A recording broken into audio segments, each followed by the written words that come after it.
이 바벨론은 예루살렘 성전을 파괴하고 성전 안에 기물들을 약탈했고요. 또 수많은 유다 백성도 바벨론으로 끌고 갔습니다. 뭐 똑똑한 사람, 뭐 지도자들, 또 부자들, 뭐 이렇게 인재라고 할 수 있는 유다 백성들 중에서 인재라고 할 수 있는 사람, 기술자들 이렇게 다 끌고 갔습니다.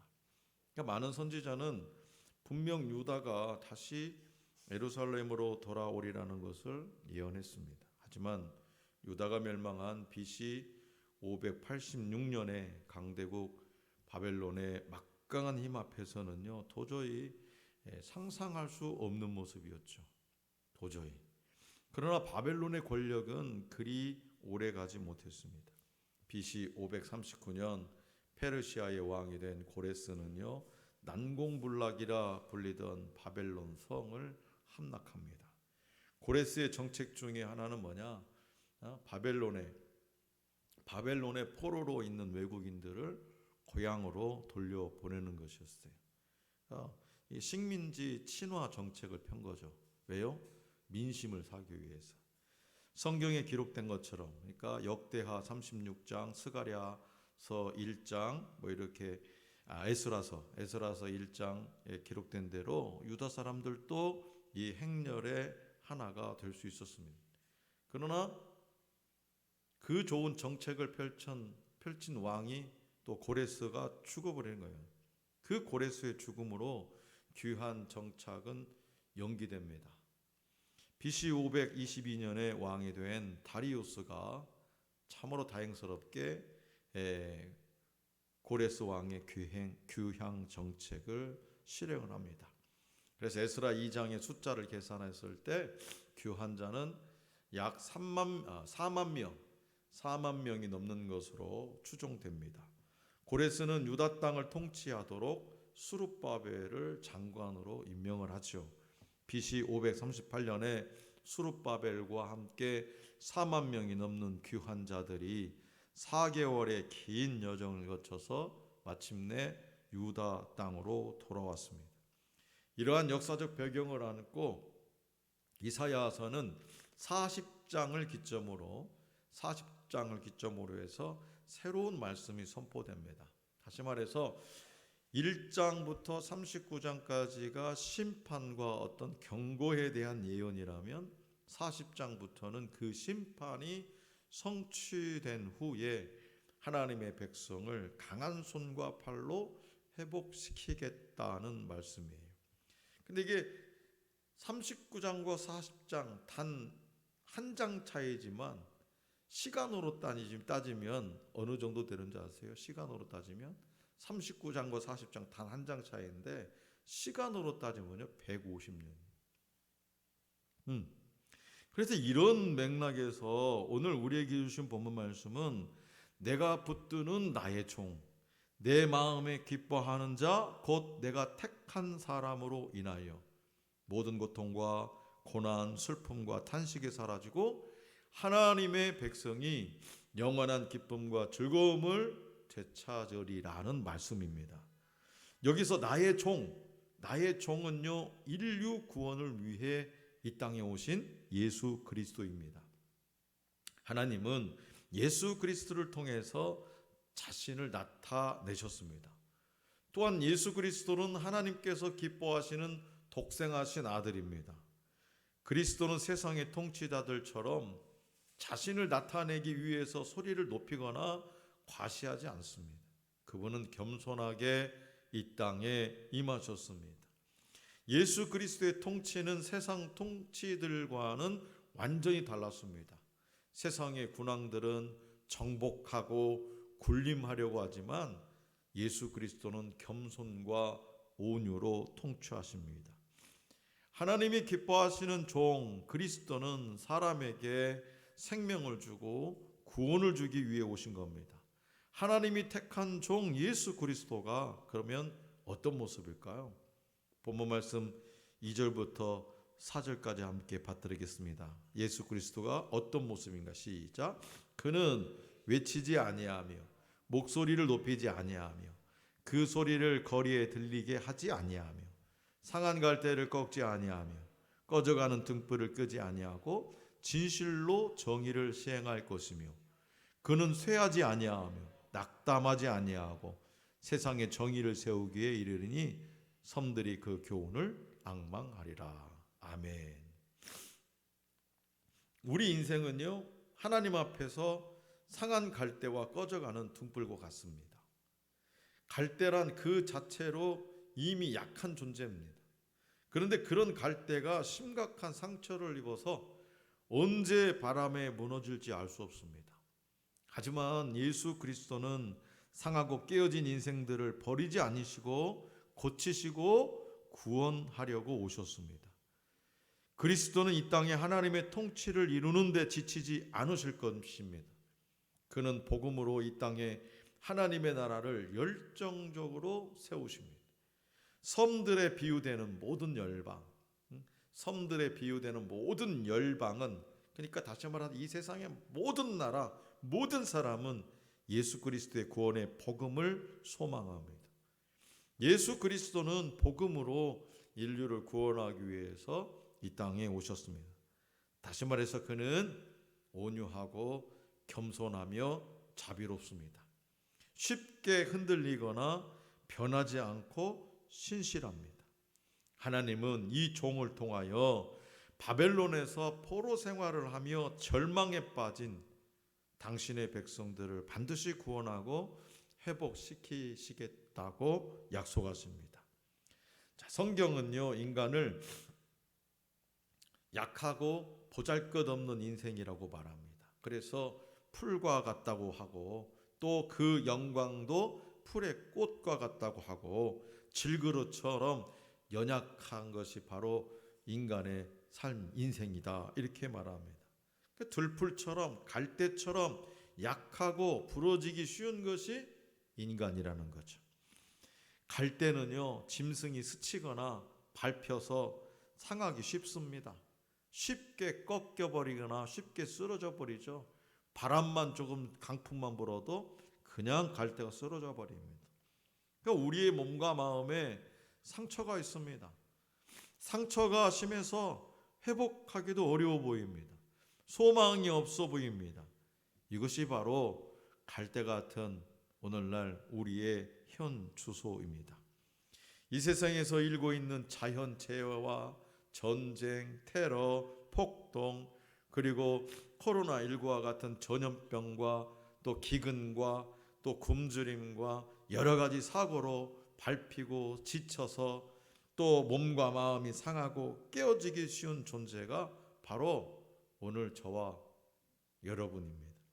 그래서 모든 인간은 누구나 상한 갈대와 같습니다.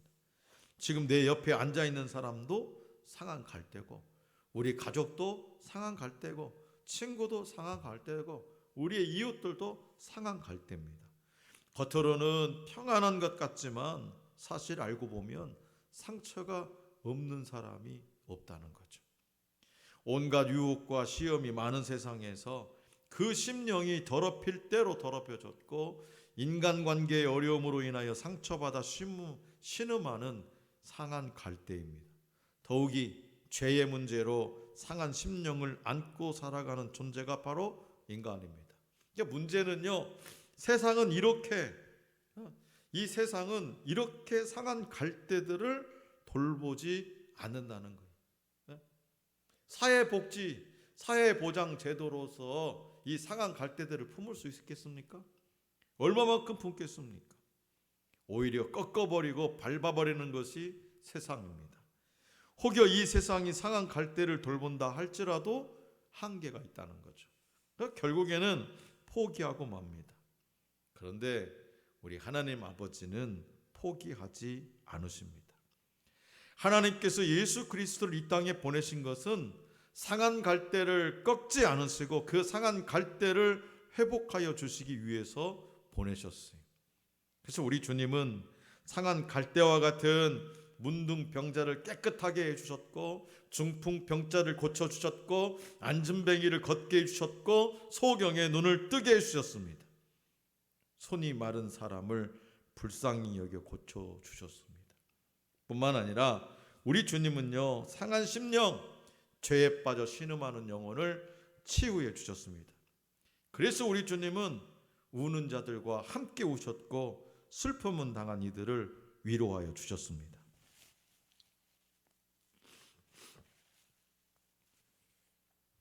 요한복음 8장에는요, 간음하다가 현장에 붙잡혀온 이야기가 있습니다. 사람들은 간음하다가 붙잡힌 여인을 예수님 앞에 끌고 와서 성난 얼굴로 묻습니다. 모세의 율법에 의하면 이런 여자는 돌로 쳐 죽이라고 하였는데 사랑이 많다는 당신께서는 어떻게 하시겠습니까? 간음하다 붙잡혀온 이 여인은요, 문자 그대로 상한 갈대예요. 꺼져가는 등불입니다. 그 여자를 향해서 바리새인들은 아주 꺾어버리라고 재촉합니다. 그러나 예수님은 몸을 굽혀 손가락으로 땅에 뭐라고 쓰시더니 조용히 말씀하셔요. 너희 중에 죄 없는 자가 먼저 돌로 치라. 요한복음 21장에는요, 디베리아 바닷가에서 고기잡이를 하고 있던 제자들에게 부활하신 예수님이 나타나신 이야기가 있습니다. 그곳에는 나는 주님을 모른다고 3번씩이나 부인하고 저주하고 맹세까지 했던 베드로도 있었습니다. 그렇게 말했던 베드로는요, 부활하여 나타나신 예수님의 얼굴을 대하니까 부끄러워서 몸둘 바 몰랐을 겁니다. 상한 갈대죠. 상한 갈대. 그러나 예수님은 베드로에게 다른 말씀을 묻지 않으시고 이렇게 물으셨죠. 요한의 아들 시몬아, 네가 나를 사랑하느냐? 요한의 아들 시몬아, 네가 나를 사랑하느냐? 믿음을 물었더라면, 베드로의 믿음에 대해서 물었더라면 대답할 말이 없었을 겁니다. 용기를 물었더라면 대답할 말이 없었을 겁니다. 결심을 물었더라면 대답할 말이 없었을 겁니다. 그러나 사랑을 물으셨어요. 사랑. 다른 것은 다 부족하지만 그 제자의 마음속에 예수님을 사랑하는 마음이 있는 것은 사실이었습니다. 이렇게 3번을 물으시고 내 양을 먹이라, 내 양을 치라 라고 부탁하셨습니다. 상한 갈대를 꺾지 아니하시고 네가 나를 그럴 수가 있어? 네가 나를 배반해? 어떻게 그럴 수가 있어? 목숨이라도 내놓겠다던 네가 그렇게 묻지 않으시고 상한 갈대를 꺾지 아니하시고 포기하지 않으시고 회복하셔서 귀한 사명을 주셨습니다. 그 상한 갈대와 같은 베드로를 다시 회복하셔서 오순절 아침에 단번에 3,000명을 회개시키는 위대한 사도로 만드셨습니다. 성도 여러분, 우리 주님은 실패와 질병과 죄로 인하여 몸과 마음이 상한 인간들에게 찾아오셔서 죄를 사해 주시고 회복시켜서 하나님 나라의 일꾼으로 쓰임 받게 하시는 분입니다. 이 시간에도 오늘 저와 여러분이 하나님 앞에 나와서 찬송하며 기도하며 예배드리는 것도 상한 갈대를 꺾지 아니하시고 불러주신 주님의 은혜입니다. 포기하지 않으시고 끝까지 책임져 주시는 하나님의 긍휼과 자비와 은총의 그런 손길이죠. 갈대는 당시에 성경을 기록하는 그런 종이로 사용되었습니다. 파피루스라고 하는 것. 또 갈대는요, 당시에 피리를 부는 도구가 되기도 하고 또 측량하는 자로도 사용이 되었습니다. 비록 우리는 상한 갈대이지만 예수 그리스도의 은혜로 회복이 되면 우리 마음에 하나님의 말씀이 새겨지게 될 것입니다. 그렇게 하나님의 말씀이 새겨지게 되면 오늘 저와 여러분들은 베드로처럼 간음했던 여인처럼 병든 것에서 고침을 받았던 그 사람들처럼 죄로부터 자유함을 얻은 수많은 사람들처럼 그분의 찬송이 될 수가 있습니다. 이 세상에 빛과 소금이 되어서 진리의 등불을 비치게 될 것입니다. 영국의 고전 문학가인 윌리엄 쿠퍼라는 사람이 있습니다. 윌리엄 쿠퍼. 이분이요 찬송가를 찬송가를 작사를 했는데요. 우리가 너무나 잘 알고 있는 찬송가 샘물과 같은 보혈은, 이 곡을 작사한 사람입니다. 그는요 6살 때 어머니의 사랑을 듬뿍 받고 어머니 앞에서 재롱을 떨 그 6살 때 그 사랑하는 어머니가 세상을 떠나게 되니까 너무나 충격을 받아가지고 오랜 시간 심각한 우울증에 시달렸어요. 그러면서 여러 번 자살 시도를 했습니다. 한 번은 강물에 뛰어들기 위해서 마차를 탔는데 안개가 너무 짙어가서 길을 잃었다가 한참 만에 빙빙빙 돌아가지고 내렸더니 자기 집 대문 앞이라는 거예요.